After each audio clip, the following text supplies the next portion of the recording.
സുഹൃത്തുക്കളെ, വെറും 10 മിനിറ്റ് കൊണ്ട് ഒരു ഫുൾ മൂവി കണ്ടാൽ എങ്ങനെയിരിക്കും? 10 മിനിറ്റ്സ് മൂവിയിലേക്ക് സ്വാഗതം. ഇന്ന് നമ്മൾ നോക്കാൻ പോകുന്നത് 2025 പുറത്തിറങ്ങിയ ഇൻസ്പെക്ടർ സെൻഡി എന്ന മൂവിയാണ്. ഇത് വെറും മൂവി മാത്രമല്ല, ഇത് റിയൽ സ്റ്റോറിയെ ബേസ് ചെയ്തിട്ടുള്ള ഒരു ചിത്രമാണ്. ഇതാണ് കഥാനായകൻ. ഇദ്ദേഹത്തിന്റെ പേരാണ് സെൻഡി. ഇൻസ്പെക്ടർ സെൻഡി എന്നാണ് വിളിക്കുന്നത്. ഇദ്ദേഹം രാവിലെ പാല് വാങ്ങാൻ വന്നിരുന്നതാണ്. അപ്പോഴാണ് അദ്ദേഹത്തിന്റെ മുൻപിൽ ഒരു വൃദ്ധന്റെ കയ്യിൽ ഒരു ടേപ്പ് റെക്കോർഡർ ഉണ്ടായിരുന്നു. അതിൽ പറഞ്ഞത് ഇങ്ങനെയാണ്: ഇന്റർപോളിന്റെ പ്രധാന കുറ്റവാളിയായിരുന്ന കാൽ ബോജ്രാജ് എന്നയാൾ ഇന്നലെ ഡൽഹി തിഹാർ ജയിലിൽ നിന്നും രക്ഷപ്പെട്ടു. ഇത് കേട്ടതും സെൻഡി അവിടെ നിന്ന് പോയി വീട്ടിൽ പോയി യൂണിഫോം ഇട്ട് അദ്ദേഹം സ്റ്റേഷനിലേക്ക് പോയി. സ്റ്റേഷനിലേക്ക് പോയതും സെൻഡിക്ക് ഒരു കോൾ വരുന്നു. DGP ആണ് വിളിച്ചിരുന്നത്. ഉടനെ ഓഫീസിലേക്ക് മീറ്റിംഗിന് വരാൻ പറയുന്നു. ഓഫീസിലെത്തി DGP സെൻഡിയോട് ചോദിക്കുന്നു, താൻ ഇതിനു മുമ്പ് ഒരിക്കൽ ഈ കാൽ ബോജ്രാജിനെ പിടിച്ചിട്ടുണ്ടല്ലോ എന്ന്. സെൻഡി 15 വർഷം മുമ്പ് കാൽ ബോജ്രാജിനെ പിടികൂടിയ കാര്യം ആലോചിക്കുന്നു. കാൽ ബോജ്രാജ് ഒരു സ്വർണ്ണക്കടയിൽ കൊള്ളയടിക്കാൻ വന്നിരുന്നു. പക്ഷേ മുന്നേ അത് സെൻഡിക്ക് ഇൻഫർമേഷൻ കിട്ടിയതായിരുന്നു. കടയിലെ കസ്റ്റമേഴ്സ് പോലെ വന്നിരുന്നാണ് അന്ന് ബോജ്രാജിനെ പിടികൂടിയത്.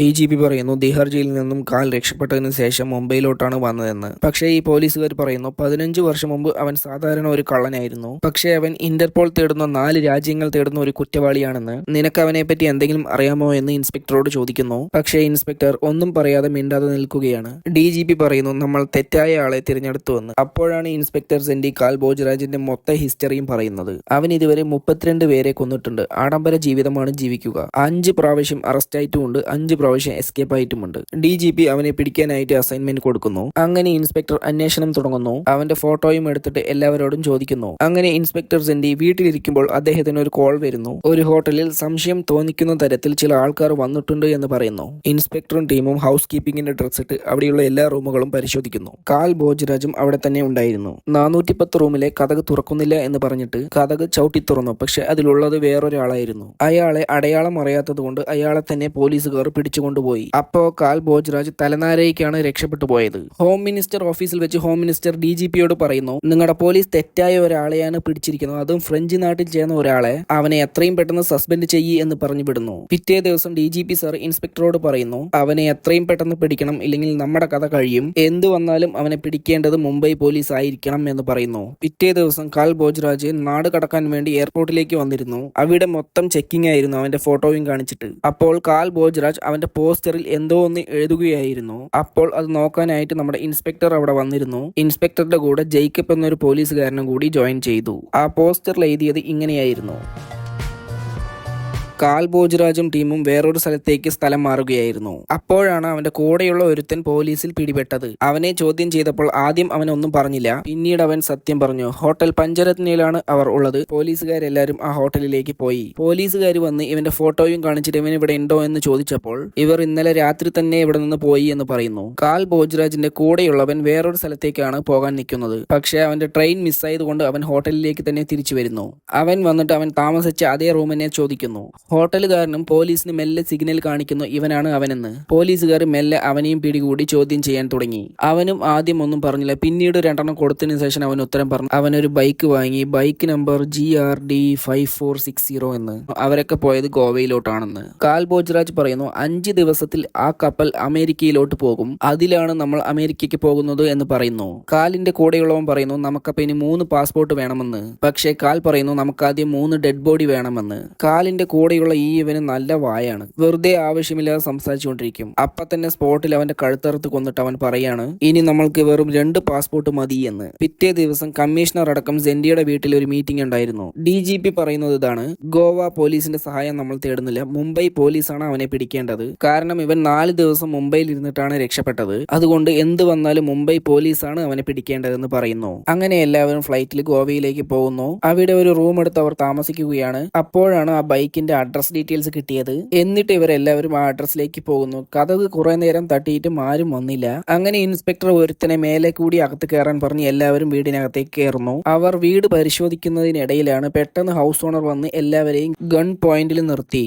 ആരാണ് നിങ്ങളൊക്കെ, കള്ളന്മാരാണോ? ഇൻസ്പെക്ടർ പറയുന്നു, GRD 5460 ബൈക്ക് നിങ്ങളുടേതാണോ എന്ന്. അപ്പോൾ അദ്ദേഹം പറയുന്നു, ആ ബൈക്ക് മോഷണം പോയി എന്ന്. ഇത് കേട്ടതും എല്ലാവരും സാഡായി. അങ്ങനെ ഒരു വർക്ക്ഷോപ്പിൽ പോയിട്ട് ഈ ബൈക്കിനെ കുറിച്ച് അന്വേഷിക്കുന്നു. കാൽ ഇവന്റെ അടുത്തു നിന്നാണ് ബൈക്ക് വാങ്ങിയത്. പക്ഷെ അവൻ എവിടെ പോയി എന്നൊന്നും ഇവൻ അറിയുന്നില്ല. അപ്പോൾ ഇൻസ്പെക്ടറിന് മനസ്സിലായി കാൽ ബോജ്രാജ് ഗോവയിൽ തന്നെ എവിടെയോ ഉണ്ട് എന്ന്. അങ്ങനെ ഇവർ ഇവന്റെ ഫോട്ടോയും വെച്ചിട്ട് കുറെ സ്ഥലങ്ങളിൽ ഇങ്ങനെ അന്വേഷിച്ചു കൊണ്ടിരുന്നു. അതിനുശേഷം സെൻഡി എല്ലാവരോടും പറയുന്നു, ഇന്ന് രാത്രി നമ്മൾ 2 ടീമായി പിരിഞ്ഞ് എല്ലാ വലിയ ഹോട്ടലിലും ബാറിലും അന്വേഷിക്കണം. അപ്പോൾ അതിനനുസരിച്ച് എല്ലാവരും നല്ല ഡ്രസ്സ് ഇട്ടിട്ട് വരണം എന്ന് പറയുന്നു. ശേഷം എല്ലാവരും പുറപ്പെടുന്നു. ബാറിലെത്തി എല്ലാവരും അന്വേഷണം തുടങ്ങുന്നു. ഓരോരുത്തരെയായിട്ട് ഇങ്ങനെ നോക്കിക്കൊണ്ടിരിക്കുകയാണ്. പക്ഷേ കാൽ ഭോജ്രാജ് അവിടെ ഉണ്ടായിരുന്നില്ല. പിറ്റേ ദിവസം ഇൻസ്പെക്ടർ സെൻഡി ഊഹിക്കുന്നു, സംശയം തോന്നാതിരിക്കാൻ അവൻ വലിയ ഹോട്ടലിലൊന്നും പോകാതെ ചെറിയ ഏതെങ്കിലും സ്ഥലത്തിലായിരിക്കും ഇരിക്കുക എന്ന് ഊഹിക്കുന്നു. അങ്ങനെ ഇൻസ്പെക്ടർ സെൻഡി ഒറ്റയ്ക്ക് വേഷം മാറിയിട്ട് ഒരു സ്ഥലത്തേക്ക് പോകുകയാണ്. അവിടെ കാൽ ഭോജ്രാജ് ഉണ്ടായിരുന്നു. നാളെ അമേരിക്കയ്ക്ക് പോകുന്ന ഒരു കപ്പിൾസിനെ ട്രാപ്പിലാക്കാൻ വേണ്ടി അവൻ സംസാരിക്കുകയാണ്.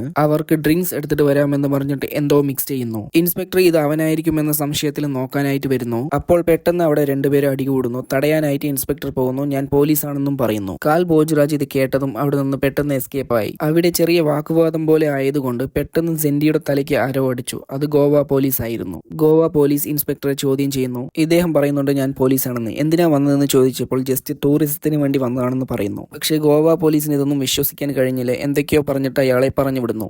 ശേഷം കാൽ ഭോജ്രാജ് ഒരുത്തനെ ട്രാപ്പിലാക്കി കൊന്ന് അവന്റെ പാസ്പോർട്ടും എടുത്ത് അവനെ കത്തിച്ചു കളഞ്ഞു. പിറ്റേ ദിവസം അവർ വീണ്ടും ഒരു പ്ലാൻ ഇടുന്നു. ഇൻസ്പെക്ടർ സെൻഡി പറയുന്നു, നമ്മളിനി ഓരോരുത്തരും ഓരോ സ്ഥലത്ത് പോയി അന്വേഷിക്കണം. അതിനായിട്ട് ഓരോ പേപ്പറിലും സ്ഥലങ്ങളുടെ പേര് എഴുതിയിട്ട് അത് കുലുക്കിയെടുക്കാമെന്ന് പറയുന്നു. അങ്ങനെ ഓരോരുത്തരും ഓരോ ചീട്ട് എടുത്തിട്ട് ആ സ്ഥലങ്ങളിലേക്ക് പോകുന്നു. പട്ടീൽ എന്ന ഈ പോലീസുകാരൻ ദിവാർ ദ്വീപ് എന്ന സ്ഥലത്തേക്കാണ് പോകുന്നത്. അയാൾ ആ ബോട്ടിൽ പോയിക്കൊണ്ടിരിക്കുമ്പോൾ പെട്ടെന്ന് കാണാതെ പോയ ബൈക്ക് ശ്രദ്ധിക്കുന്നു. അപ്പോൾ അദ്ദേഹം ഊഹിക്കുന്നു കാൽ ചിലപ്പോൾ ഇവിടെ ഉണ്ടാകുമെന്ന്. അയാൾ ഊഹിച്ച പോലെ തന്നെ കാൽ ഭോജ്രാജും അവന്റെ കൂടെയുള്ളവനും അവിടെ തന്നെ ഉണ്ടായിരുന്നു. അവനെ കണ്ടതും പട്ടീൽ എന്ന പോലീസുകാരൻ പേടിച്ചു. എന്തോ അദ്ദേഹത്തിന് ഒന്നും ചെയ്യാൻ കഴിഞ്ഞില്ല. കാൽ ഭോജ്രാജിനെ കണ്ട കാര്യം ഇൻസ്പെക്ടറോട് വന്ന് പറയുന്നു. ഇൻസ്പെക്ടർ അവനെ പിടിച്ചില്ലേ എന്ന് ചോദിച്ചപ്പോൾ അവൻ 32 പേരെ കൊന്നവനല്ലേ, അതുകൊണ്ട് ഞാൻ പേടിച്ചു പോയി എന്ന് പറയുന്നു. ഇത് കേട്ടതും ഇൻസ്പെക്ടറിന് നല്ല ദേഷ്യം വരുന്നു. ധൈര്യമില്ലെങ്കിൽ നീയൊക്കെ എന്തിനാ പോലീസിന് വരുന്നു എന്ന്. ശേഷം രാത്രി ഇൻസ്പെക്ടർ അവന്റെ വൈഫിനെ വിളിച്ച് സംസാരിക്കുകയാണ്. അപ്പോഴാണ് ഇൻസ്പെക്ടർ ചിന്തിക്കുന്നത് കാൽ ഭോജ്രാജിന് വൈഫുള്ള കാര്യം. പെട്ടെന്ന് തന്നെ ഇൻസ്പെക്ടർ ജേക്കബിനോട് വന്ന് പറയുന്നു, കാലിന്റെ വൈഫ് അമേരിക്കയിലല്ലേ ഉള്ളത്, അപ്പോൾ അവളെ വിളിക്കാനായിട്ട് ഇവൻ ടെലിഫോൺ എക്സ്ചേഞ്ചിലേക്ക് വരുമെന്ന് പറയുന്നു. ടെലിഫോൺ എക്സ്ചേഞ്ചിൽ ഇവർ വന്ന് അന്വേഷിച്ചപ്പോൾ അധികം പേപ്പർ വർക്ക് ഇല്ലാതെ ആ ബാറിലാണ് എല്ലാവരും ഫോറിൻ കോൾ ചെയ്യുക എന്ന് പറയുന്നു.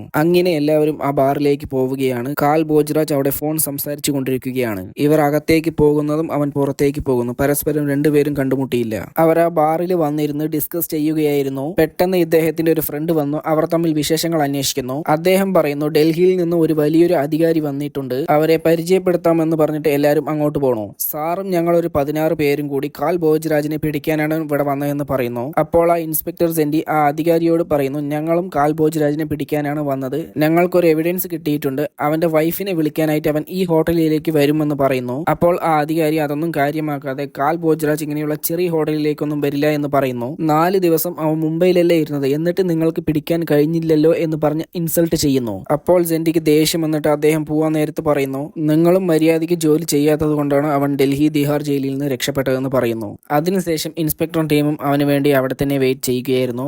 രാത്രിയായി, എന്നിട്ടും അവൻ വന്നിരുന്നില്ല. അങ്ങനെ ബാർ ക്ലോസ് ചെയ്യാനുള്ള സമയവുമായി. പിറ്റേ ദിവസം സെൻഡി ജേക്കബിനോട് ഡിസ്കസ് ചെയ്യുകയാണ്, കാൽ ഭോജ്രാജ് എന്തായാലും മുംബൈയിലോട്ട് പോകണം, കാരണം ഗോവയിൽ ഇന്റർനാഷണൽ എയർപോർട്ട് ഒന്നുമില്ല, പിന്നെ എന്തുകൊണ്ടാണ് അവൻ ഇവിടെ ഇരിക്കുന്നതെന്ന് ആലോചിക്കുന്നു. അങ്ങനെ ജേക്കബും സെൻഡിയും അവിടെയുള്ള തുറമുഖത്ത് പോയി അന്വേഷിക്കുന്നു. അവിടെ അന്വേഷിച്ചപ്പോൾ നാളെ ഒരു ഷിപ്പ് അമേരിക്കയിലോട്ട് പോകുമെന്നാണ് പറഞ്ഞത്. അപ്പോഴാണ് അവർക്ക് മനസ്സിലാകുന്നത് അവൻ ഷിപ്പിൽ പോകാനാണ് പ്ലാൻ ചെയ്യുന്നു എന്ന്. ഹോം മിനിസ്റ്റർ DGPക്ക് വിളിച്ച് നിങ്ങളുടെ ഓഫീസേഴ്സ് ആരെങ്കിലും ഗോവയിലുണ്ടോ എന്ന് ചോദിക്കുന്നു. DGP അങ്ങനെയൊന്നും ഇല്ല എന്ന് പറയുന്നു. ബാറിൽ വെച്ച് കണ്ട ആ അധികാരിയാണ് ഇത് പറഞ്ഞു കൊടുത്തിരിക്കുന്നത്. പക്ഷേ DGP അങ്ങനെ ആരും ഇല്ല എന്നാണ് സാധിക്കുന്നത്. ഗോവ പോലീസിനും ഈ കാര്യം അറിഞ്ഞു. ഗോവയുടെ DGP തന്റെ ഇൻസ്പെക്ടറോട് ചോദിക്കുന്നു കാൽ ഇവിടെയുണ്ടോ എന്ന്. പക്ഷേ ഇൻസ്പെക്ടർ പറയുന്നു കാൽ ഭോജ്രാജ് എന്തായാലും ഇവിടെ വരില്ല, അവര് വെറുതെ ഇവിടെ കറങ്ങാൻ വന്നതാണെന്ന് പറയുന്നു. ഇൻസ്പെക്ടർ സെൻഡി ഇന്ന് എന്തായാലും അവനെ പിടിക്കണം, ഇന്ന് വിടാൻ പാടില്ല എന്ന് പറഞ്ഞിട്ട് എല്ലാരെയും കൂട്ടിയിട്ട് ആ ബാറിലേക്ക് പോവാണ്. ബാറിൽ ഇവര് വെയിറ്റ് ചെയ്യുകയാണ്. രാത്രിയായി. ജേക്കബ് വന്ന് സെൻഡിയോട് പറയുന്നു, അവൻ ഇവിടെ വരുമെന്ന് എനിക്ക് തോന്നുന്നില്ല, നമ്മൾ ഈ സമയം തുറമുഖത്തുണ്ടെങ്കിൽ അവനെ പിടിക്കാമെന്ന് പറയുന്നു. ഇൻസ്പെക്ടർ പറയുന്നു, എന്റെ മനസ്സ് അവൻ ഇവിടെ വരുമെന്നാണ് പറയുന്നത്, നിങ്ങൾ എല്ലാവരും തുറമുഖത്തേക്ക് പൊയ്ക്കോളൂ.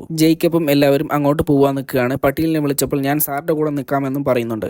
സെൻഡി ഗസ്റ്റ് ചെയ്ത പോലെ തന്നെ അവൻ അവിടെ വന്നു. ഇവര് 4 പേരും പോവാൻ നിൽക്കുമ്പോൾ കാർ ആണെങ്കിലും സ്റ്റാർട്ട് ആവുന്നില്ല. വെയിറ്റർ പോലെ അവന്റെ അടുത്തേക്ക് ചെന്ന് അവനെ അറ്റാക്ക് ചെയ്യാൻ തുടങ്ങി. അപ്പോൾ അവന്റെ കൂടെയുള്ളവൻ പുറത്തേക്ക് ഓടി രക്ഷപ്പെടുമ്പോൾ പട്ടീൽ ഒരു ബക്കറ്റ് എടുത്ത് തലയിലിട്ട് അവനെ ഇടിച്ചു വീഴ്ത്തുന്നു. സെൻഡി അവനെ പിടിക്കാനായിട്ട് ശ്രമിക്കുന്നുണ്ട്. സൗണ്ട് കേട്ട് ബാക്കിയുള്ളവരെല്ലാവരും അങ്ങോട്ട് ഓടി വന്നു. അവനെ പിടികൂടി DGPക്ക് വിളിച്ച് പറയുന്നു, ഇപ്പോൾ തന്നെ അവനെ മുംബൈയിലോട്ട് കൊണ്ടുവരാനാണ് പറയുന്നത്. ആ ബാറിൽ ഒരു കല്യാണ വണ്ടി ഉണ്ടായിരുന്നു, അതിൽ കയറ്റി ആ കാൽ ഭോജ്രാജിനെ അവർ കൊണ്ടുപോകുന്നു. കാലിന്റെ കൂടെയുള്ളവനെ ഗോവ പോലീസിന്റെ അടുത്ത് മേൽപ്പിക്കുന്നു. ഇത് കണ്ടതും കാൽ ഇവിടെ തന്നെയായിരുന്നു എന്ന് ഗോവ പോലീസ് ഷോക്കായി. അപ്പോൾ തന്നെ ഇദ്ദേഹത്തിന്റെ മേലധികാരി വിളിച്ചിട്ട് അത് ശരിക്കും കാൽ ഭോജ്രാജ് ആണെങ്കിൽ അവൻ ഗോവ താണ്ടി പോവാൻ പാടില്ല എന്നും പറയുന്നുണ്ട്. അവനെ ഗോവ പോലീസ് പിടിച്ച പോലെയായിരിക്കണം എന്നാണ് പറയുന്നത്. ഗോവ പോലീസ് അവരെ പിടിക്കാൻ വേണ്ടി പോവുകയാണ്. മഹാരാഷ്ട്ര ഗോവ ബോർഡർ ക്ലോസ് ചെയ്യാനും പറയുന്നുണ്ട്. ബോർഡർ തടസ്സപ്പെടുത്തുന്ന രീതിയിൽ സാധനങ്ങളൊക്കെ വെച്ചപ്പോൾ പട്ടിയിൽ പെട്ടെന്ന് വണ്ടി നിർത്തി. സെൻഡി ഒന്നും കാര്യമാക്കണ്ട, എല്ലാം ഇടിച്ചു തെറിപ്പിച്ചിട്ട് പൊയ്ക്കോ എന്ന് പറയുന്നു. പക്ഷെ പിന്നാലെ തന്നെ ആ ഗോവ പോലീസ് വരികയാണ്. വണ്ടി നിർത്താതെ പോകുന്നത് കണ്ടതും ഗോവ പോലീസ് ടയറിൽ ഷൂട്ട് ചെയ്ത് വണ്ടി നിർത്തി. എങ്ങനെയെങ്കിലും ഗോവ ബോർഡർ താണ്ടണമെന്ന് അവനെ തൂക്കിയിട്ട് പോവുകയാണ്. ഗോവ പോലീസ് അവരെ തടയാൻ വരുന്നു. അവിടെ ചെറിയൊരു കലഹം ഉണ്ടാവുന്നു. ഗോവ പോലീസ് സെൻഡിക്ക് നേരെ തോക്ക് ചൂണ്ടി. പക്ഷേ ആ കലഹത്തിനിടയിൽ ഇവരെങ്ങനെയോ അറിയാതെ ഗോവ ബോർഡർ താണ്ടി മഹാരാഷ്ട്രയിലാണ് ഇപ്പൊ നിൽക്കുന്നത്. പക്ഷേ ഗോവ പോലീസ് ഇവിടെ ചോദിക്കാനൊന്നും ആരുമില്ല. അവനെ എന്റെ കയ്യിൽ തന്നിട്ട് മിണ്ടാതെ പോവാനാണ് പറയുന്നത്. പക്ഷെ ആ സ്പോട്ടിൽ തന്നെ DGP മുംബൈ പോലീസുകാരും കാലിനെ വന്ന് കൂട്ടിയിട്ട് പോയി. പിറ്റേ ദിവസം ഇവരുടെ സ്റ്റേഷനിലേക്ക് ബ്ലാക്ക് കളർ കാറിൽ ഒരാൾ ഇറങ്ങി വരുന്നു. അദ്ദേഹം വന്നിട്ട് നമ്മുടെ നായകന് കൈ കൊടുക്കുന്നു. ഇദ്ദേഹമാണ് യഥാർത്ഥ ഇൻസ്പെക്ടർ സെൻഡെ. ഇദ്ദേഹത്തിന്റെ റിയൽ സ്റ്റോറിയാണ് ഈ സിനിമ. ഈ സിനിമ നിങ്ങൾക്ക് ഇഷ്ടപ്പെടുമെന്ന് വിചാരിക്കുന്നു. തീർച്ചയായും സബ്സ്ക്രൈബ് ചെയ്ത് സപ്പോർട്ട് ചെയ്യുക.